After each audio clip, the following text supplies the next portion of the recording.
ଶୀତରେ ଥରୁଛି କେନ୍ଦୁଝର ଜିଲ୍ଲା ପାରଦ ଯେତିକି ତଳକୁ ଖସୁଛି ସାଧାରଣ ଜନଜୀବନ ସେତିକି ବ୍ୟତିବ୍ୟସ୍ତ। ଜିଲ୍ଲାରେ ତାପମାତ୍ରା 9 ଡିଗ୍ରୀ ରହୁଥିବା ବେଳେ ଯୋଡ଼ା ବଡ଼ବିଲ ଭଳି ଖଣି ଅଞ୍ଚଳରେ 8 ଡିଗ୍ରୀ ରହୁଛି। ଏ ସମ୍ପର୍କରେ ଅଧିକ ସୂଚନା ଦେଉଛନ୍ତି ଆନନ୍ଦପୁର ରିପୋର୍ଟର ସ୍ୱପ୍ନେଶ୍ୱର ପଣ୍ଡା। ଶୀତରେ ଥରୁଛି ସମଗ୍ର କେନ୍ଦୁଝର ଜିଲ୍ଲା। ଦିନକୁ ଦିନ ପାରଦ ଯେତିକି ତଳକୁ ଖସୁଛି ଜିଲ୍ଲାରେ ଥଣ୍ଡା ସେତିକି ବଢ଼ି ବଢ଼ି ଯାଉଛି, ଯାହାକୁ ନେଇ जनजीवन अस्तव्यस्त होता देखा मिलूँ।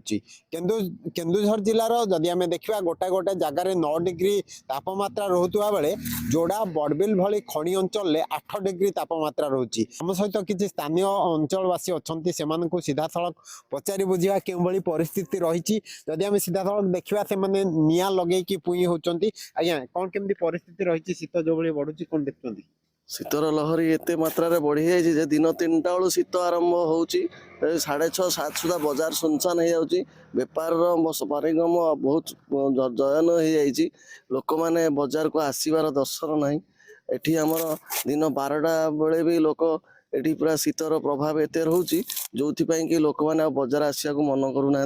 शीत प्रबल शीत लगुच सका आम 7टा बेले दुकान खोलू आ दुकान खोली होनी 9टा पर दुकान खोलु लोक बजार को बाहरी पाऊना।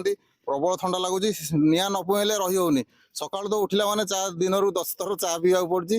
कौन कौन कहे भाई जो शीत प्रकोप बढ़िया को लगुच दिन दिन बहुत जोर ठंडा होची कौन केमती शीत ये मझे कमी जाइए जो वर्षा होता पर बहुत ठंडाटा एत जोर बढ़ी जाए। लोक मैंने तो देखुं कमी निआ जाड़ी बजारटा मुख्य हूँ संध्या 7टा बेलू सुनसान हो जाए। ग्राहकों एत भिड़ जमुनी आ लोक मैंने जो मैंने सन्ध्या बेले आखपाख गाँ अंचल बुलायापी आसुले से बुले भी आसुना कहीं शीतर प्रकोपटा जोरदार बढ़ी जाए।